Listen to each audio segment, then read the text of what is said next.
Quand les nouvelles s'affolent, Métropole fait le point.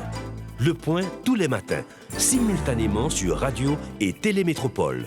Le point est une courtoisie de la BNC, Unipièce, MSC+, Accordia Shipping et Lissa Lotto. Madame, Monsieur, bonjour, bonsoir, bienvenue sur Métropole à l'heure de la rubrique Le Point. Comme on appelait Martin Luther King l'apôtre de la non-violence, en Haïti, il y a cet homme qu'on appelle l'apôtre du dialogue. Péjorativement, améliorativement, il porte son nom et depuis quelque temps parle du dialogue à travers le pays. Il s'agit de Clarence Droit, qui est avec nous sur le plateau de Métropole aujourd'hui, avec qui nous parlerons politique notamment de manière large, comme on le dit aujourd'hui en politique, largement large, on ne sait pas pourquoi. Nous parlerons de la crise, nous parlerons de la guerre sur tous les fronts. Donc aujourd'hui sur Métropole, à l'heure de la rubrique Le Point. Madame, Monsieur, bonjour, bonsoir à vous tous et à vous toutes. Bienvenue. Bienvenue, Monsieur Clarence Droit. Un plaisir de vous revoir sur le plateau de Métropole. Merci, Monsieur Desauguste, de m'avoir invité. C'est un plaisir toujours d'être à Métropole et pour répéter, annoncer mon discours, le seul que je porte, comme vous l'aviez bien dit, le dialogue. Peut-être pas le seul, parce que hier, nous avons eu le sénateur Joseph Lambert qui parlait du dialogue aussi. Et comme une coïncidence, je lui ai fait le petit rappel. Et aujourd'hui, vous en parlez au début. Et nous en parlons au début de cette émission. Donc, la question que si vous permettez, je ne peux pas prétendre être le seul à parler du dialogue. C'est pas ça mon intention. Je voulais dire que c'est le seul discours, moi-même, que je porte depuis que je suis sur la scène politique. La précision oblige. Merci beaucoup. En fait, j'ai voulu vous poser une question, comme toute autre, comme une question, si vous voulez, ordinaire.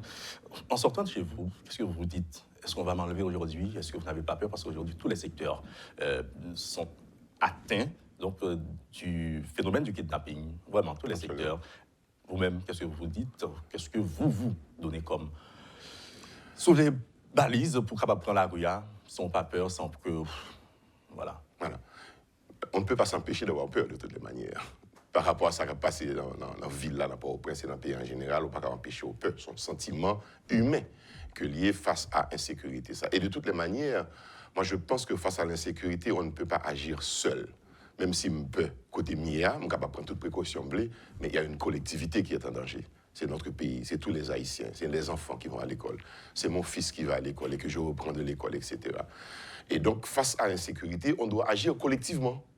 Vous voyez, certainement, il y a des précautions personnelles qu'on doit prendre. On ne peut pas sortir à n'importe quel moment de la nuit ou dans n'importe quel quartier sans se protéger ou bien soit pas sortir du tout.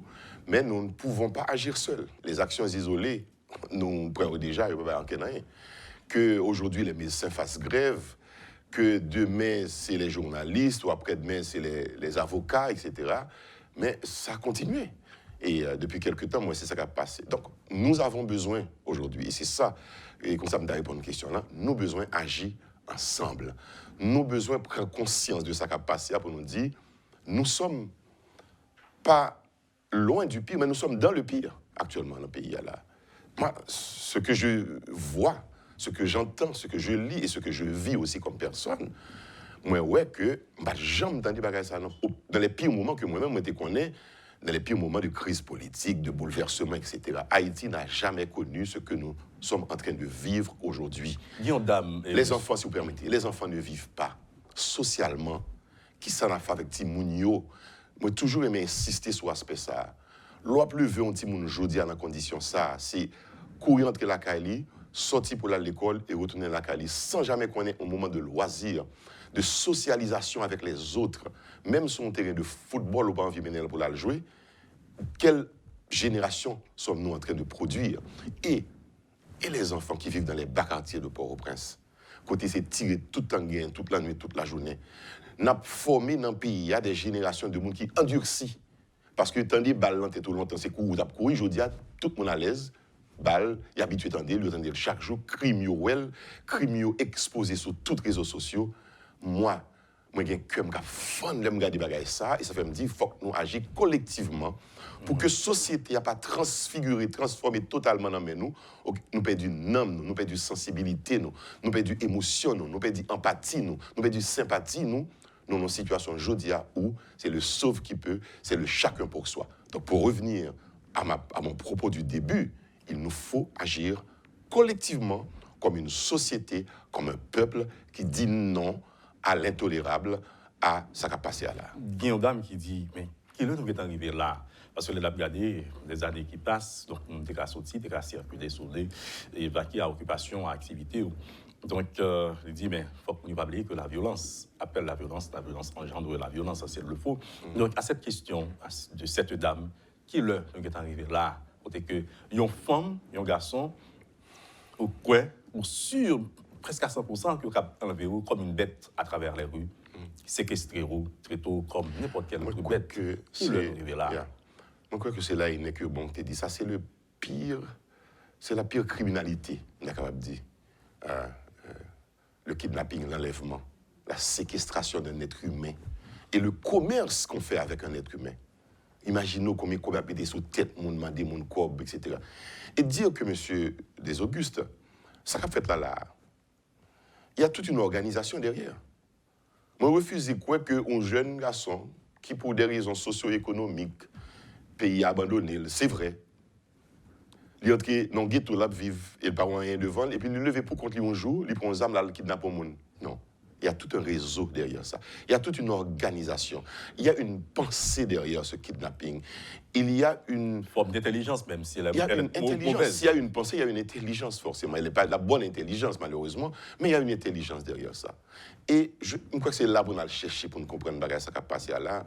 Pour ne pas uniquement, ouais, là, superficiellement, comme quoi il y a des jeunes qui prennent des armes, qui marchent, qui kidnappent les gens. Côté où ils jouent une machine, côté où ils jouent une plaque machine qui est officielle, etc., à service de l'État.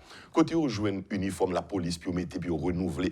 Côté où ils jouent une arme en permanence, puis ils continuent à faire. Il y a une réflexion qui doit être faite autour de cette affaire, et de manière profonde pour agir sur lui-même. Et je crois que ce pays a besoin d'un bon nettoyage des Augustes. Ce n'est pas nettoyage. Il y a des gens qui pensent que chaque fois, parler d'insécurité, de gens qui ont kidnappé, il faut aller dans les bidonvilles, les raser. Non! Il y a d'autres côtés qui paraissent plus sérieux que ça dans les quartiers, les beaux quartiers qu'il faut raser aussi, oui, qu'on aurait dû ou pu penser à raser. Parce que justement, les têtes pensantes, l'intelligence de l'insécurité, la protection que fournit l'insécurité organisée à moun qui fait là, mais yo bon côté pour aller joindre.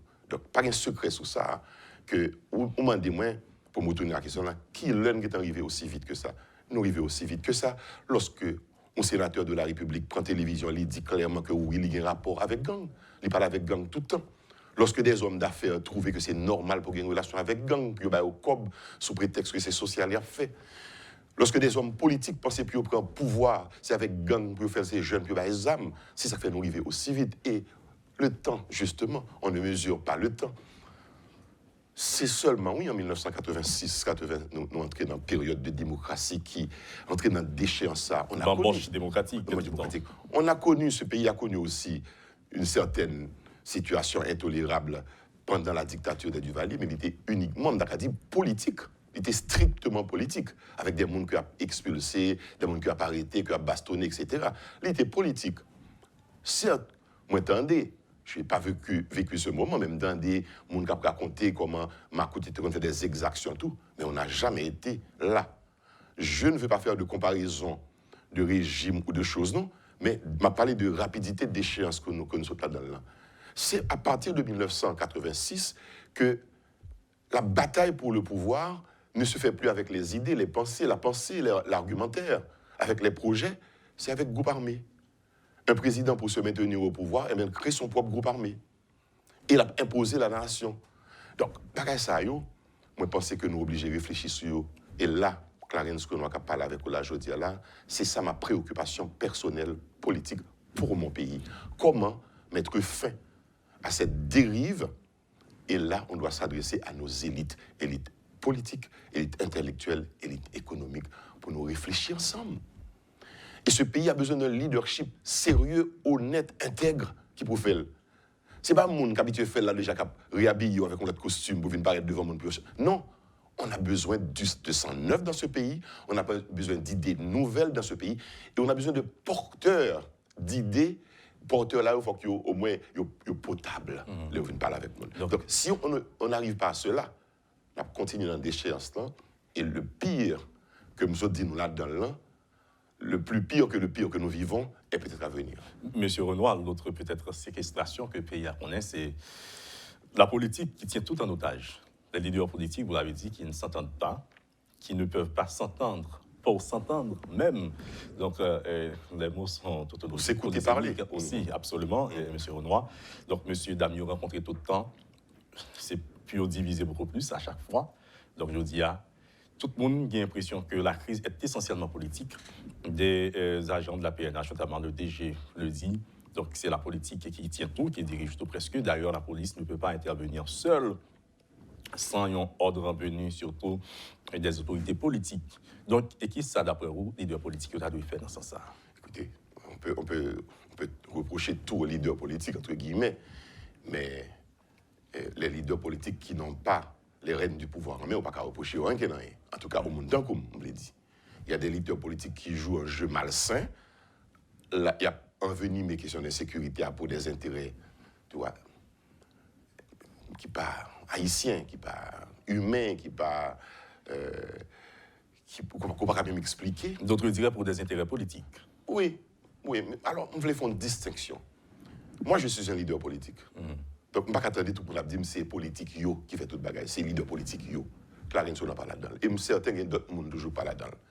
Il faut, on sait très bien, on peut identifier qui fait quoi dans ce pays. Mais que parfois, nous fait semblant que nous ne pas. Au contraire, nous savons sur tout plateau de télévision et radio, il y a parlé. Et la presse ne rappelle jamais le passé de ces gens-là. Donc, moi, je crois qu'il y a une sorte de... Pardon, je suis en train de dire ça comme quoi je suis en train d'envoyer un peu d'eau sur la presse. Mais c'est pour dire que nous savons gagné passé, mais il est toujours présent, dans le présent. Alors, ce n'est pas leader politique. Il y a des gens, comme tu as dit, des énergumènes, des gens qui sont anti-haïtiens, qui sont anti-social, qui ont fait des actions que n'ont pas dû faire et que la justice doit mettre sur le monde, maîtriser. Et c'est dommage, je le dis, laisse-moi dire quelque chose très rapidement. Même si ce que je vais dire, ce n'est pas politiquement correct, si vous voulez, mais c'est une réalité. C'est dommage que c'est l'autre pays qui oblige à arrêter Mounio pour nous, nous-mêmes ne pouvons pas arrêter pour nous. Et on les connaît tous, on les laisse faire. Donc, je vais retourner sur ça, me dire là, ce pays a besoin d'un bon nettoyage au sein de la classe politique, justement, pour que dans les oranges pour qui gagnent, retirer, pour quitter un panier de oranges présentables à la population, pour la population capable de faire d'autres choix. Malheureusement, et je me suis souligné dans mon esprit, évidemment, et mon dit, c'est que la justice n'est pas capable de mettre les mains sur énergumènes, c'est là, je reprends votre mot, M. Renoir. Nous avons l'impression que ce sont ces gens-là que vous traitez d'énergumènes. Orange pourri, si je peux prendre l'image que vous utilisez, c'est eux-mêmes qui gagnent main sur la justice, au lieu que c'est la justice qui va mettre main sur eux. Vous avez tout à fait paradoxe. Vous avez tout à fait raison. C'est ça le problème de ce pays. La justice est prise en otage par ceux-là même que la justice aurait dû maîtriser et juger. Donc nous avons déni total de justice. Il n'y a pas de justice dans ce pays. Tout le monde contre tout le monde qui fait quoi, qui fait qui, mais ils ne sont pas capables d'avancer sur eux. Donc c'est une société à refaire, c'est un pays, comme nous dit, ils ont 4 pour nous rebattre totalement, mais dans le bon sens du terme. Moi, vous savez, je suis un pacifiste, je suis, vous l'avez dit, un apôtre du dialogue. On n'écoute pas souvent les apôtres, mais c'est après à dire, ah, ça t'a dit, ah, t'es bon. Et aujourd'hui, je suis heureux de voir quelque part, en mon fort intérieur, que le mot dialogue est devenu un mot à la mode. Et il fut un temps, le porteur du dialogue était honni, banni dans la société médiatique, dans la société politique. On ne parlait pas de dialogue. J'ai en mémoire, il y a une année, en février-mars 2021, lorsque j'avais été sur le front, ma PC est poussée pour question de dialogue la fête, et bim, à un certain moment, il y a des voix qui se sont élevées. Plus de dialogue avec Jovenel, on ne parle pas. À l'époque, la conférence des religieux, les religions pour la paix qui était prêtée à ça, obligés de battre en retraite parce que ils ont menacé même les gens qui voulaient des religieux qui voulaient organiser un dialogue, ils ont menacé eux, puis ils ont incendié caillou, puis ils ont tué eux. Finalement, ils ont mis en retraite de bagaille ça. Aujourd'hui, je suis heureux et content, satisfait de voir qu'on parle tous de dialogue. Hier, je regardais sur les antennes de Métropole, à Point, le président du Sénat, avec une posture de sagesse qui parlait de dialogue et de sommet entre les Haïtiens. Je vois que c'est la bonne chose à faire. C'est la chose qu'on devrait faire il y a longtemps. Et je crois que le Premier ministre Ariel Henry, malheureusement, je le dis tout de suite, est en train de rater une occasion historique. Parce qu'à la mort du président Jovenel Moïse, il avait l'opportunité, disons le mieux, parce que nous sommes 8 mois après, rien n'a été fait jusqu'à présent, de réunir les Haïtiens, de nous mettre tous ensemble. Parce que lui seul, il n'a pas la solution au problème, il ne peut prétendre l'avoir non plus, parce qu'il n'a aucune légitimité pour cela. Il a été choisi par quelqu'un qui est mort 48 heures après, qui a été assassiné 48 heures après, disons le mieux, et il devrait rechercher une sorte de légitimité en ouvrant les bras à tous. Telle n'a pas été ma surprise d'entendre un des partenaires, je dirais même une, des partenaires du Premier ministre dire « Notre accord est complet, nous avons déjà un accord, nous n'avons pas besoin d'autres accords. » Alors, ça m'a beaucoup peiné ce jour-là. Ah oui, ce qu'il nous faut pour ce pays, c'est manger, le peuple a besoin de manger, il n'a pas besoin d'accord. Nous fûmes, à cette époque, à l'ambassade des États-Unis à Port-au-Prince, 17 dirigeants de partis politiques réunis par Brian Nichols, Mme Sisson était encore là, et un autre González qui était là, venu du département d'État américain, venu rencontrer les chefs politiques haïtiens pour dire « Messieurs, qu'est-ce que vous voulez faire? Nous, les Américains, nous nous retirons, faites quelque chose. » Septembre, à nos jours, on est encore là. Alors, mes amis, c'est porter un peuple au sacrifice, c'est une accusation que doit faire à Mounsao qui abandonne un peuple qui est en droit, c'est non-assistance à un peuple en danger. Une sorte de complicité qui n'empêche pêche, dit le proverbe juridique. Donc là, nous sommes à des dirigeants qui n'ont pas assisté aux populations qui ont mouru, qui ont dépéri. Vous avez parlé de l'ambassade américaine, M. Clarence-Urnoy. Hier encore, le sénateur Joseph Lambert en parlait aussi. C'est peut-être, j'allais dire, dommage ou pas, qu'il faut parler toujours de la communauté internationale. Peut-être à chaque fois qu'on parle de ce qui se fait en Haïti. Donc, vous avez participé à maintes rencontres avec les diplomates, les émissaires, notamment donc, américains. Est-ce que vous avez été invité par Mme Anne-Ruth Okrovsky récemment, la dernière mission en date? Non, je ne l'ai pas rencontré. Quand vous entendez venir ces missions en Haïti, qu'est-ce que vous vous dites alors? Je me dis que l'histoire se répète en Haïti. L'histoire c'est un perpétuel recommencement chez nous. Et c'est seulement la CAI Noël comme ça. Des Augustes, il y a 20 ans, nous étions en place OA, nous avons posé une question pour que ça tout émissaire ça que OEA, que l'ONU, que les États-Unis ont voué en Haïti, des coups d'État qui fait en 1991, et gouvernement après gouvernement a monté, etc. Et puis émissaire a défilé dans Port-au-Prince, rien n'a jamais réglé. En moins d'un an, nous sommes à notre 7e mission officiellement, donc diplomatique, notamment 6 essentiellement américaines. Moi, je remets des comptes là parce que moi, c'est exactement ça. Moi-même, moi, j'ai fait l'homme des journalistes. Ici, là, dans la Radio Métropole, a décompté le nombre d'émissaires qui sont venus jusqu'à ce qu'il y ait une qui te dit ah, Haïtien, il y a un problème, il y a un chromosome en moins, chromosome de l'entente. Cette affaire résonne encore dans ma tête aujourd'hui. Ils le disent d'une autre manière en nous rappelant que le problème est haïtien, c'est aux Haïtiens de résoudre ce problème. Nous avons un problème de chromosome, effectivement. Nous ne pouvons jamais entendre nous sur un canard. Chaque monde veut faire accord par eux et imposer accord par eux à un l'autre, contre l'autre. Depuis le 4 septembre, M. Desaugustes, Unir par ma voix avait dit que nous avons besoin d'un seul accord. Nous avons besoin de rassembler les bonnes foi et les bonnes volontés qui gagnent dans chaque proposition pour nous mettre ensemble. Mais cette guerre des accords est à arrêter. Et regardez, vous m'avez dit que nous allons parler de la guerre en Ukraine. Ça m'intéresse très peu, je dirais. Mais ce qui m'intéresse là-dedans, pas tant que ça ne m'intéresse pas, mais il y a des enfants qui sont tués, il y a des femmes, il y a des exilés, ça m'intéresse.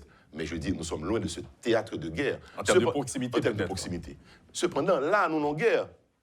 Nous n'avons guerre. Il n'y a pas de missile qui a tiré, pas de bombe qui a tombé, mais nous n'avons guerre en Haïti. Guerre de kidnapping, guerre d'insécurité, guerre de corruption et tout ça. Guerre d'accord, dirait-on. Guerre d'accord aussi, Sam Abdoulala. Cette guerre d'accord, Franck Campelli. Parce que même, justement, l'allusion que je voulais faire, c'est même là, la guerre entre l'Ukraine et la Russie, il y a des couloirs de discussion et de dialogue. Chaque jour, il y a des équipes qui rencontrent. Nous refusons de rencontrer. Nous refusons de parler entre nous-mêmes. Et vous savez, c'est là que je félicite le président du Sénat, M. Lambert, qui a fait cette initiative. Parce que si moi, j'avais ce pouvoir de convocation, je l'aurais déjà fait. Moi, j'ai fait plusieurs tentatives déjà. Moi, j'ai écrit des anciens présidents de la République. Moi, j'ai rencontré. J'ai été à un hôtel de Port-au-Prince pour demander, donnez-moi une salle. Le monsieur m'a dit que là, il a réussi à faire venir, ma barre salle là vraiment pour réunir. Mais je ne sais pas venir. Il va venir. Je préfère que les pays écrasés. Moi, j'ai fait d'autres tentatives avec d'autres leaders politiques. On dit, nous réunir pour nous chercher une proposition de solution. Personne ne va comprendre la nécessité de dialogue. Aujourd'hui, il faut entendre ça, que la guerre entre l'Ukraine et la Russie, il y a un dialogue qui a fait dans le temps quand même. Et c'est des ennemis qui sont en guerre. Nous, c'est des Haïtiens, nous vivons sur le même territoire, nous faisons face à même problème, nous refusons de pour entendre nous-mêmes, nous préférons chercher si c'est moi qui peux aller de la sous moi, c'est moi pour prendre ou bien l'autre là. Et le pays n'a pas besoin de ce genre de leaders qui sont égoïstes, qui sont égocentriques, qui ne voient que leur propre intérêt personnel ou leur intérêt de groupe, de clan, de petite chapelle. Ce pays a besoin d'un leadership qui voit large, qui a une vision d'Haïti où tous les Haïtiens pourront un jour vivre ensemble dans la paix, dans la sécurité, dans la sérénité. La démocratie, c'est le combat oui, c'est le combat des idées, mais ce n'est pas l'affrontement mortel que nous sommes en train de nous livrer ici. Il y a des gens qui pensent que Haïti, c'est un terrain de combat géopolitique. Même si les membres de la communauté internationale vous trouvez autour de la même table, c'est que chaque tour, même, il y a défendre intérêt par eux autour de table ça, mais à l'intérieur d'Haïti. Vous êtes d'avis vous-même, M. Clarence Renoir? Je ne voudrais pas entrer à parler de la guerre maintenant parce que ma préoccupation est beaucoup plus haïtienne, mais je suis d'accord avec cette réflexion, si vous voulez, sur le théâtre géopolitique où les puissances se battent. Le monde est comme ça. Vous pensez qu'un ambassadeur français qui est aux États-Unis ne défend pas les intérêts de la France pendant qu'il est aux États-Unis assigné à une fonction? Vous pensez qu'un ambassadeur haïtien ne devrait pas faire pareil? Nous pas faire. Mais un ambassadeur haïtien qu'on envoie en France, à Paris, à Washington ou en République dominicaine, son devoir, c'est de défendre les intérêts d'Haïti et des Haïtiens. Alors, à la seule différence. Donc, si vous voulez, ma vie sous le combat géopolitique, un ambassadeur américain qui vient en Haïti, qu'est-ce qu'il vient faire? Il vient défendre les intérêts des Américains, les intérêts de son pays. Donc, c'est à vous, c'est à nous de défendre les intérêts de notre pays face à lui. Et il ne nous en voudra pas. Il ne doit défendre l'intérêt pays, non? Nous pas faire. Nous défendons l'intérêt tête, nous défendons l'intérêt pouvoir, nous avons besoin qu'un B, nous oublions le pays.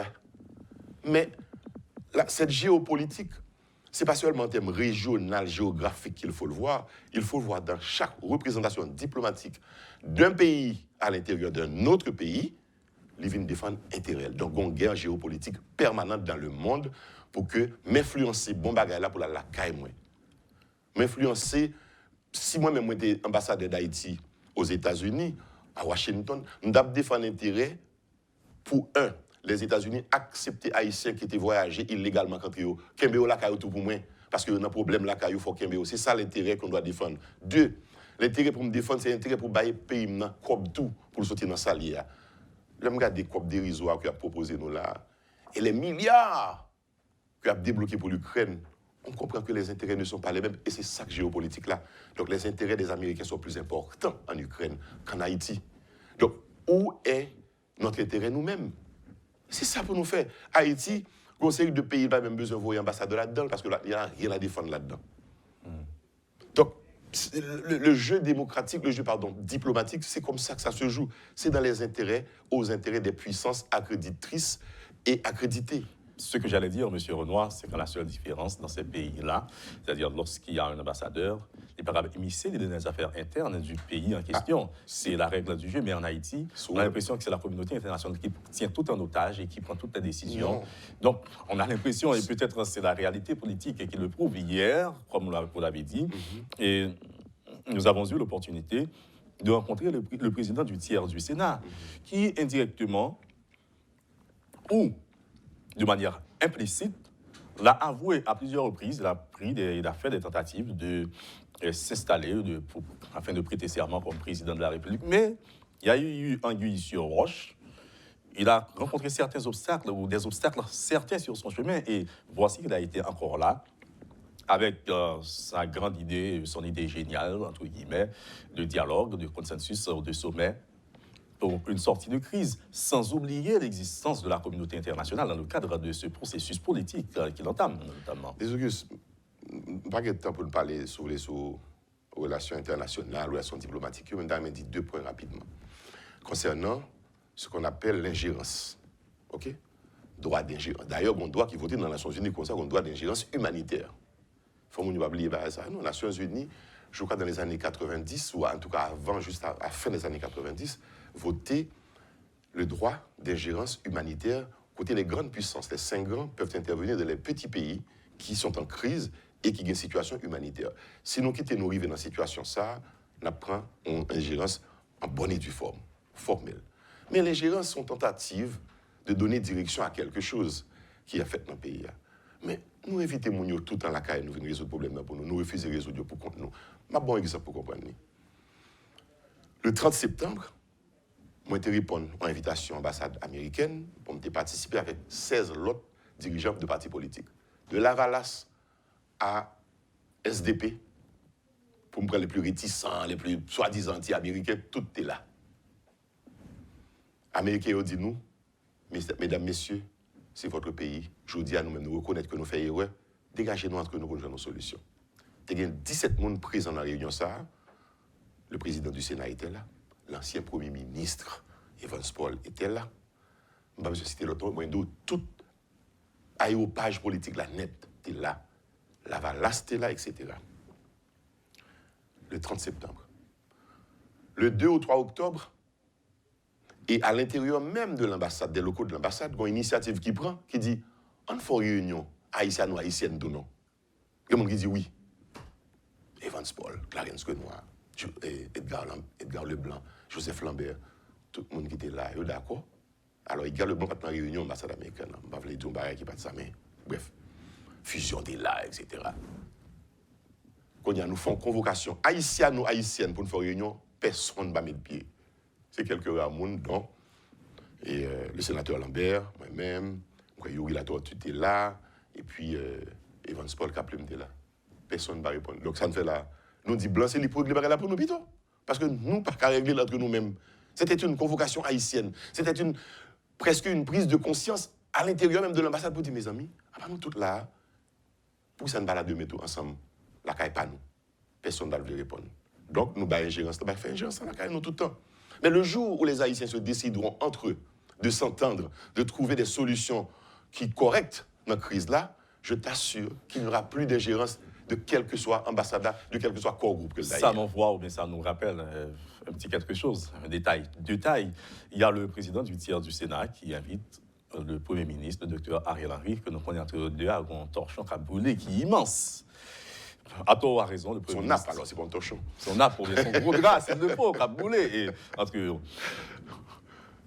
le Premier ministre n'a pas répondu à l'invitation. On ne peut pas parler de convocation, peut-être. Mais il a une deuxième, pardon? Il a une deuxième, c'est pour jeudi. Oui, pour jeudi. Selon les informations, il ne s'est même pas excusé, ou bien il n'a pas donné d'argument qui fait que le PACALA voyage ou pas. Voici que le Premier ministre est encore invité au Sénat pour ce 17 mars. Donc, jeudi, demain, en termes de précision de temps. Vous avez l'impression qu'il était invité, les deux, à se rencontrer dans une ambassade, notamment à l'ambassade américaine, où il y a l'impression qu'il y a un qui a raté rendez-vous ça. Vous faites me sourire dans la question, parce que ce que la population n'a pas connu, m'a dit là, peut-être je dis là, Ariel Henry, Claude Joseph et Joseph Lambert, les trois, étaient avec le corps groupe. Ils ont rencontré au lendemain de la mort de l'assassinat de Jovenel. Pour ils n'ont pas entendu les arts. Allez savoir ce qui s'était passé ce jour-là. Souvenez-vous du tweet que le président du Sénat avait fait. Etc., etc. Donc, Blanc, moi des trois haïtiens, qui étaient dans 3 positions supérieures nation pour prendre direction pays. Le président du Sénat, qui n'était pas encore à cette époque dans la discussion ambivalente de est-ce que le mandat fini ou pas fini. Celui qui a été nommé par le président avant sa mort, et celui qui était en charge pendant l'assassinat. 3 messieurs vont arriver en temps de sur toi. Finalement, Blanc dit, mais Ariel fait pouvoir, le gouvernement au même. Notre incapacité, pas notre, non, l'incapacité de ces gens-là, comme dirait l'autre chanteur français, c'est Brel, ces gens-là, leur incapacité à s'entendre. Ils préfèrent payer à craser parce qu'ils entendent. Nous n'avons plus besoin de ces leaders-là. Le pays d'Haïti a besoin de notre leadership qui est sérieux, qui est sensible pour la situation du peuple, qui est sensible pour la situation du pays, qui dit pas pays ça. Moi, je suis sûr que ni ambassade américaine, ni ambassade de France au Canada, Je ne sais pas quoi aurait mis Haïti, Jean-Lia, je dit, m'a contrôlé le pays ça, m'a fait tout le monde venir pauvre là-dedans. Non, ce n'est pas vrai. C'est nous-mêmes qui pouvons prendre responsabilité nous face à ça, nous là devant nous là. Nous pas dû accepter ça. Il faut qu'il y ait un éveil de la conscience humaine haïtienne pour nous dire ça, c'est inacceptable. Nous ne pouvons pas le faire l'une contre l'autre. Ce n'est pas mon discours. Nous ne pouvons pas le faire l'une contre l'autre. Nous devons faire ensemble, les Noirs et les mulâtres, les intellectuels et les analphabètes, les gens des villes et les gens des campagnes, les gens des bidonvilles et les gens des beaux quartiers. Nous devons ensemble prendre conscience que ça n'est pas bon. Nous allons travailler ensemble pour le faire.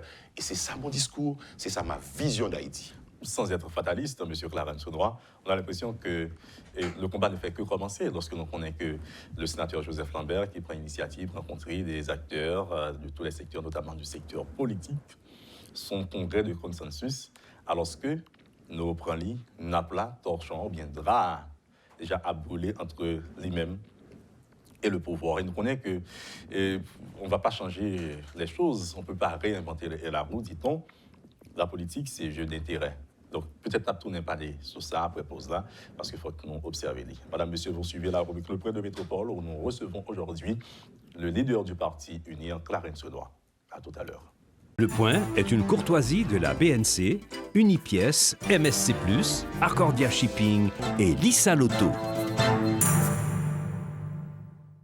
Rebonjour, rebonsoir à vous tous et à vous toutes. Bienvenue à la seconde tranche de la rubrique Le Point de Métropole. Votre invité, c'est le leader du parti Unir, Unir qui est l'Union nationale pour l'intégrité et la réconciliation, Clarence Saunois, qui est encore avec vous, avec nous sur le plateau.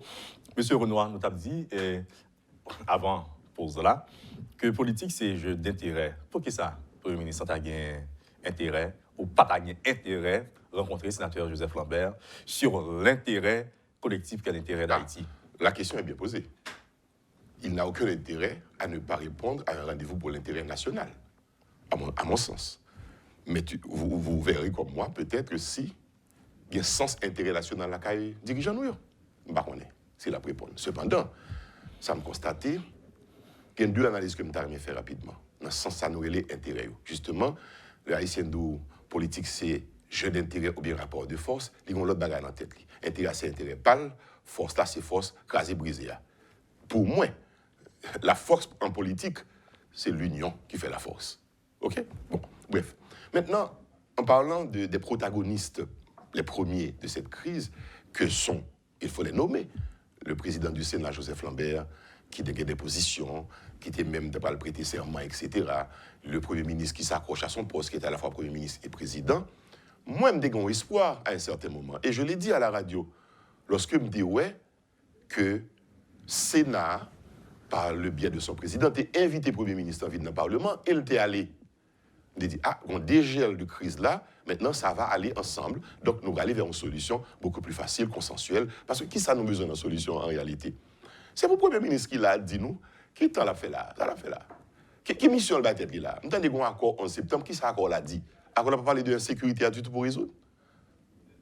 Il faut reconnaître qu'il y a un effort qui est fait pour maintenir le pays, en vie.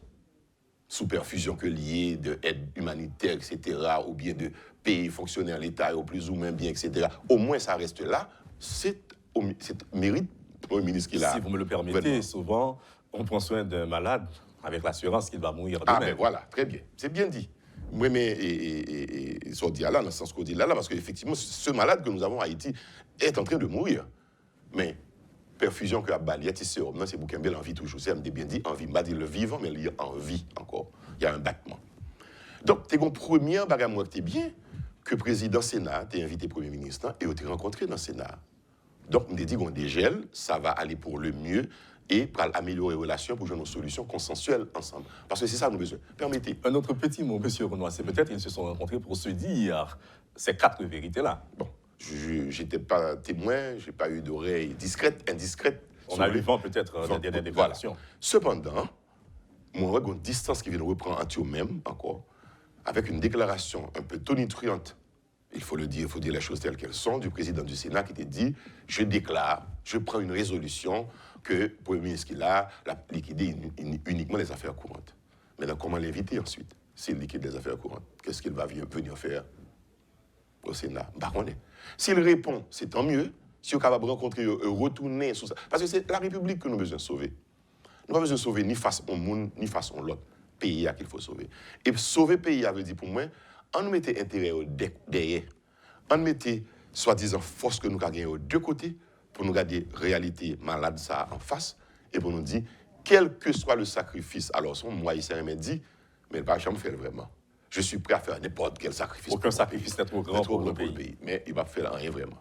Parce que le grand sacrifice aurait été que, allons dire les choses crûment, que le Premier ministre réponde un peu, quelque part, à l'appel de Mme Fonbrun. Il dit, je suis incapable, je me retire, je donne ça au plus capable. Ou bien il dit, mais c'est vrai, je ne fais rien, maintenant j'agis. Parce que c'est ce que Mme Fonbrun a recommandé. Agis ou retirez-vous. Ou bien le président du Sénat se dit, écoutez, moi, je ne peux pas agir, donc je reste à ma position. Donc, mais il ne va pas laisser débat à l'autre. Ou bien les autres accords, parce qu'il y en a beaucoup. Il y en a d'autres qui émergent aussi aujourd'hui. Que on suspend, fait bagaille démagogique, accord, tant que chaque monde élu, monde payo, un premier ministre élu, un président élu, etc. Puis plus rien. Donc, rencontrons-nous autour d'une table. Il n'y a pas de bombe comme en Ukraine sur Haïti, mais il y a d'autres bombes sociales dans ce pays qui menacent nous, toute l'existence, nous, en nous chitant ensemble. Soyons héroïques, trouvons un accord historique, regardons la réalité en face. Moi, que la reine Noire, c'est ce que j'encourage. Et c'est ça me paraît pour me participer là-dedans. Demain, sénateur Lambert invité, moi, je vais aller, je vais lui dire ce que je pense. Et je vais l'encourager à continuer à voir si on peut se mettre ensemble pour que nous soyons capables de sortir dans ça. Mais, attention, il ne faut pas faire pour le gagner lui-même. Il ne faut pas faire pour lui dire c'est moi pour la place là. Si c'est ça qui est l'intention, il va encore se heurter au même problème. Monsieur Renoir, vous rencontrez souvent les leaders politiques. Je vais plus près de nous, bien plus loin de nous, de Jovenel Moïse, le président assassiné, si vous voulez, au Premier ministre, au docteur Ariel Henry, donc, et au président du Sénat. Souvent, on vous reproche beaucoup de choses aujourd'hui. Est-ce que vous ne vous sentez pas fatigué, j'allais le dire, mais aussi sous ta fait ou bien sous ta sentir fond corvée? Rencontrer le monde, parler dialogue, discuter, etc. Oui, la corvée. Ce qui ne rime à rien, peut-être, jusqu'à date, c'est le faux. Oui, mais on ne peut pas lâcher prise comme ça aussi. Franchement, je vais vous dire une chose qui n'est pas dans mon style. Mais moi, dites moi, allons effacer de l'histoire ma présence depuis 7-8 ans sur cette politique-là. C'est-à-dire que tu as privé dans une situation, pas de parler de dialogue du tout. Parce que depuis la mort de Tioneb Delpé, on n'en parlait plus. Chaque monde son tour dans le quartier Payo, il contrôle les gangs, il a fait ça au volet, etc. Mais je crois que j'ai apporté quelque chose dans le débat politique. C'est mon insistance et ma persévérance à dire qu'il nous faut entre nous dialoguer. Et j'ai donné la preuve s'il fallait, parce que là pour me débat preuve, que Clarence n'a pas entré dans la politique pour chercher un poste ministériel. Il était offert en pile fois. De Martelly, en passant par Préval avant Martelly, jusqu'à Jovenel Moïse, jusqu'à les premiers ministres qui se sont succédés, tout relève Clarence pour tu prends un poste, etc. Non, ça ne m'intéresse pas. Ce qui m'intéresse, c'est Haïti. Qu'est-ce que nous pouvons faire ensemble? Lorsque le Premier ministre m'avait appelé pour me demander de signer, unir un parti sérieux doit signer cet accord, je lui ai dit, Monsieur le Premier ministre, est-ce que j'avais rédigé un accord? Je ne peux pas participer dans la réflexion à comme signer. Donc, je vais signer parce qu'il va offrir un poste, un directeur, va unir en place, etc. Non, ça ne nous intéresse pas, nous. Je besoin de construire un bagage, je besoin de participer là-dedans pour que mon pays me changer. Que je joue un rôle ou que je ne joue pas du tout, mais j'aurai la satisfaction, au moins, d'avoir contribué à faire quelque chose. C'est ça qui m'intéresse, d'abord. Maintenant, si le peuple, dans sa sagesse, dans son intelligence, dans sa vision des choses, t'a dit que la reine Noire, c'est au monde qui a conduit vers quelque chose, je suis prêt. Et c'est pour ça que je suis encore dans ce combat. À mes nus, seul. Oui, ou bien raison, alors dit ça. J'ai l'impression que seul dans le combat. Faut me fatigué. Discours non, pas de monde qui voulait porter la veine, qui voulait aider avec lui. On entend autre chose, des gens qui prêt pour financer des gens dans l'autre bagaille qu'il a fait. Il a financé gang par $200 000 pour passer à marchandise, mais il pas financer une idée. Une idée qui dit qu'il faut que nous réconcilions mieux là-dessus avec nous dans le pays. Ça. Il faut qu'il y ait plus de justice sociale. Il faut que nous pas dire, nous pas mener jeunes nous à craser Kaimoun, à mener petite dessaline, petite pétition. Non, nous pas dans le discours, ça, nous pas dans la démagogie, ça, nous pas dans type de politique démagogique ça qui voulait que c'est mettre moun face à moun, tuer moun, éliminer moun. Nous, ma mission, et je voudrais avoir l'occasion de l'exprimer ici, je travaille avec des jeunes, les Augustes. Je travaille avec des jeunes seulement. Je vais essayer de former dans la politique, dire comment on peut comporter, ça pour nous faire, pour nous changer le pays, ça, leur arriver dans la direction pouvoir. Et dans la proposition de changement à faire avec eux, il y a 4 éléments que je vais inculquer. Je dis, il faut, chers amis, mes frères, mes sœurs, les jeunes, mes enfants, il faut que nous réhabitions Haïti. Il faut que nous réapproprions Haïti. Il faut que nous remettions Haïti pour nous changer Haïti. C'est ça qu'on va développer comme théorie avec aujourd'hui là, comme dans une salle de classe. Pour dire, réhabiter Haïti, il faut que nous ne pas vivre en Haïti, pieds nous là, mais l'esprit nous l'autre bord. Et l'homme dit ça, moi, je dis pour les gens qui gagnent comme tout. Il y a des gens qui gagnent comme bien vivre là, mais tout à fait de l'autre côté. En réalité, il n'y a pas de dire rien pour eux. Donc, il faut réhabiter Haïti dans son environnement, être sensible pour ce que nous voyons. Réapproprier Haïti, c'est-à-dire c'est récupérer dignité nous comme peuple, accepter que nous sommes un peuple majoritairement noir, que nous faisons indépendance, faut que nous connaissons l'histoire pays, puis capable de commencer à comprendre le pays, et puis remettre vraiment. Parce que si on pas réhabiter Haïti, si on pas réapproprier le pays, comme disait l'autre, avoir le sentiment d'appartenance, appartenir à un corps social, à une nation qui a une histoire, ou pas remettre. Vous avez parlé de 4 choses. Oui, 3e, c'est remettre Haïti, et 4e, pour changer. Donc, c'est son progression quelque part. En parlant de dialogue, en parlant de rencontre, le Premier ministre est invité pour une 2e fois donc, au Sénat par le sénateur Joseph Lambert, que nous connaissons, un frange signataire accord en septembre l'an décrié, qui selon eux-mêmes les pays comme sénateur, etc., mandat défini. Et nous reprendre les propos de certains signataires de l'accord du 11 septembre, même si d'autres l'ont déjà rencontré autour, ce qui est paradoxal, du processus de dialogue, consensus, etc. Est-ce que vous avez l'impression que ça peut aboutir à quelque chose, ces rencontres-là? Parce que, en mémoire, nous n'avons que le congrès de la CAE qui contribue à quelque chose, à la guerre de l'indépendance ou à la victoire, à l'indépendance tout simplement. Vous avez l'impression que c'est laver main sur la terre à faire ou bien ça pourra aider à quelque chose? Cette énième tentative. Même si vous faites 10 encore, je ne suis pas là-dedans. Je ne suis ni impatient ni découragé pour me continuer à dire oui, c'est la bonne voie à suivre, c'est le dialogue, c'est l'entente, c'est l'inclusion pour nous chercher fait, etc. Ben, ce n'est pas facile. Parce que il y a des gens qui ont des orgueils, qui sont trop orgueilleux, trop ambitieux personnellement, tout, qui ne peuvent pas laisser des bails en l'autre. Mais il faut continuer. Au contraire, ce qui manque aujourd'hui pour faire ça réussir, c'est que, curieusement, des voix que je me condamné pendant une période qui ont dénoncé insécurité, qui ont dénoncé kidnapping aujourd'hui, puisque dans le pouvoir, là, silence. Pas fin de monde, ça va parler encore. Comme quoi, tout va bien. Pays en forme, je dis là, pour une série de monde. Non, il n'est pas sérieux. C'est fait que la population a considéré les gens qui sont dans la politique mal, trop. C'est fait qu'on dit, ah, ces politiciens-là. Et je veux me démarquer de ces gens-là, justement. Parce que c'est passé aussi malhonnête de leur part. Je dis à Yopé Bouchio, je dis dans le gouvernement, il y a un petit bilan gouvernement, mais par exemple, dit que ça passe dans le pays, pas bon. Parce que c'est tiré bénéfice seulement de pouvoir là. Non, c'est pas sérieux. Le pays va mal, comme dit le chanteur africain. Le pays va très mal. Et là, je m'adresse au Premier ministre Ariel Henry. Vous avez 8 mois dans ton pays, vous avez une responsabilité. Quel est votre bilan? Et je vais dire publiquement ce à quoi je pensais personnellement.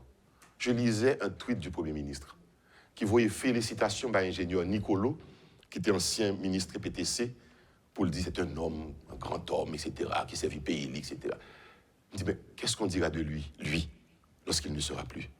Moi, invité le penser à ça. Moi, invité le penser à ça, il a écrit pour l'ingénieur Nicolas, pour le la chance historique qu'il a, pour que l'inscrire dans l'histoire, dans les bonnes pages de l'histoire, dans les bons chapitres, mais il a quitté l'occasion au passé, par tout simplement des ambitions de monde qui autour de lui-même, et peut-être de lui-même, je n'en sais rien, qui refusait le réalité pays en face et pour l'agir en conséquence. Là, le Premier ministre Ariel Henry, pas qu'il pour le protéger, ni monde qui était fait le river sous pouvoir, ni monde qui entoure, qui encadre, il est pour le protéger le pays. Le Premier ministre Ariel Henry, pas qu'il pour le préparer l'élection, soi-disant pour le faire élection, pour le remettre pouvoir à tuteur, monde qui était fait le pouvoir, il est pour faire élection, pour le sauver le pays, pour le pays sortir dans sa là. Et que justement, il a même intérêt, pas fait pour monde ça retourner sous pouvoir encore. mais pour payer à l'émergence, à une nouvelle classe d'hommes politiques et de femmes politiques. Premier ministre Ariel Henry, pas pour le protéger quiconque, comme gang, quelle que soit relation personnelle, privée que le gagné avec eux. Moi, je doute fort que le doit gagner des relations, parce que je pense que c'est un monde qui est capable, un monde sérieux. Donc, là, pour protéger aucun gang là, c'est mettez gang dehors, combattre, mettez la police face à gang. Si le directeur général de la police a dit ça, c'est que bon, manque de volonté politique qui fait gang là toujours. Lorsque l'ordre sera donné de pourchasser, de poursuivre les gangs, ce sera fait. La police a fait. Il y a des policiers qui sont disposés, disponibles et qui ont suffisamment de courage. Mais pas envoyer au sacrifice comme ceci a été fait il y a 1 an. Ils vont le sacrifier dans le village de Dieu. Quand il disparaît, tu vas jamais jouer une journée aujourd'hui. Il y a une information qui fait que le Premier ministre est même conscient qu'il n'est pas maître de son destin. Mais qu'il se retire. Il y a des gens qui même dit que tu vas gagner d'autres mondes qui vont diriger. Donc, vous savez, les politiciens, les politiques, pour certains disent n'importe quoi sur n'importe qui. C'est presque la pratique, malheureusement, en Haïti. On se souvient, si vous voulez, de l'assassinat d'abord du président Jovenel Moïse. Pour les hommes qui réfléchissent le disent aujourd'hui. Donc, sur le plan caractériel, son caractère d'abord, ensuite physiquement. Est-ce que vous ne pensez pas que certaines de ces déclarations-là peuvent être vraies et certaines en ce qui a trait au Premier ministre, qu'il n'est pas maître de son destin en résumé et qu'il peut-être travaillerait pour d'autres? Je ne sais pas. Et c'est ça qui est là, justement. Même si c'est sans appel historique, ça me fait. On ne peut pas arriver dans une position sans travailler pour le monde encore, mon cher. On peut travailler pour le pays.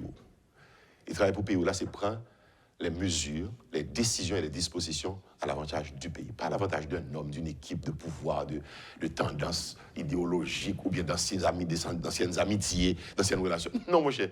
Une fois que je suis au pouvoir, je ne suis l'ami de personne. Je suis l'ami de tout le monde. Je suis l'ami de mon peuple. Je suis là pour servir mon peuple, pas un clan, pas un camp. Et le jour où je parviendrai au pouvoir, unir, c'est fini pour moi. Comprendre ça veut dire, oui, c'est pas là pour me protéger ni unir, ni pour me faire mon job unir. Non, c'est le pays. Et c'est ça, pour que le chef de l'État doit savoir qu'il est au-dessus de tout et de tous. Pas en tant que pic de la Mirandole, quelqu'un qui sait tout, qui décide de tout, mais qui défend les intérêts de tous. Et c'est peut-être ça, si vous voulez, me font raccourcir rapidement, un petit peu à mon avantage en disant ça. Nous avons trouvé ce slogan dans l'Union, on dit « avec tous et pour tous ». C'est là la mission d'un homme politique. C'est pas qu'est-ce qui te mettait Ariel Henry là, ou bien qu'est-ce qui te mettait un tel là, il va mettre tête lycée mon cap. Non, c'est son pays qu'il doit défendre. C'est l'intérêt de la veuve et de l'orphelin, comme l'avocat. C'est l'intérêt de plus petits monde qui n'ont bidonville, qui n'a pas qu'à manger pour le défendre. C'est la fait pour le défendre l'intérêt de monde qui est plus riche dans le pays, il n'est pas bon. C'est la fait pour le défendre l'intérêt de tuteur politique, les monde qui te mettait là, il n'est pas bon. Il n'a pas à défendre les intérêts de Jovenel Moïse qui te mettait. Jovenel Moïse est mort aujourd'hui, assassiné, défunt. Il n'a pas intérêt il n'a pas pour mission de défendre l'intérêt de PHTK ou bien de journalistes. C'est Haïti qui est intérêt. Il n'est pas là pour défendre l'intérêt des Américains. Il est là pour défendre l'intérêt d'Haïti. C'est sa mission. Et encore une fois, l'histoire le regarde. Dans 20 ans, dans 30 ans, que dira-t-on de lui? Il doit prendre conscience de cela et agir en conséquence pour sauver cette jeunesse qui est désespérée, qui s'en va, qui fuit le pays. Des augustes sont douleurs pour mon ouais. Chaque fois, Haïtien a pris prendre la mer à partir. Il a humilié sous plage. Et tout côté au aller, Bahamas, Turkey, Kékos, en Floride. Mais qui là pour nous changer l'image ça? C'est là nous mettre tête nous ensemble, nous défendre l'intérêt des gens qui sont pauvres, des gens qui sont mal. C'est pas dit fait vol l'homme de l'autre jour, où un chef d'État fait une série d'exercices verbiales et qui pas démagogiques, qui va servir à la République là, rien. Au lieu que nous avons cherché rassembler Haïtiens, du haut de son expérience de chef d'État de reprise, du haut de son aura, on a besoin de discours qui rassemblent. Mais pas catégoriser mon encore. Tant ça a passé, c'est fini. Allons nous mettre ensemble. Et c'est ça le sens de ma mission politique, qui peut être, parfois, on dit, tu es naïf, tu es un pasteur, mais j'aime bien ce rôle. Et si un pasteur, je ne le suis pas, si un naïf, je ne le suis pas, peut réunir Haïti, je suis prêt à le faire. Je m'offre un unificateur et un rassembleur. Merci beaucoup, Clarence Saunois. On vous a entendu. On espère que, comme une graine semée dans la bonne terre, ça donne du fruit. Merci beaucoup et vous rencontrez demain le Sénat de la République ou le sénateur Joseph Lambert au nom du Sénat pour dialoguer encore dans Je suis un démocrate, je réponds à toutes les invitations. Toutes les invitations, quelles qu'elles soient, d'où qu'elles viennent. Dès que c'est nous allons parler de Haïti, je suis présent. Merci beaucoup. Merci à vous, encore une fois. Merci beaucoup à vous tous et à vous toutes, madame, messieurs, d'avoir suivi la rubrique Le Point d'aujourd'hui. La reprise, c'est pour aujourd'hui et à 1h.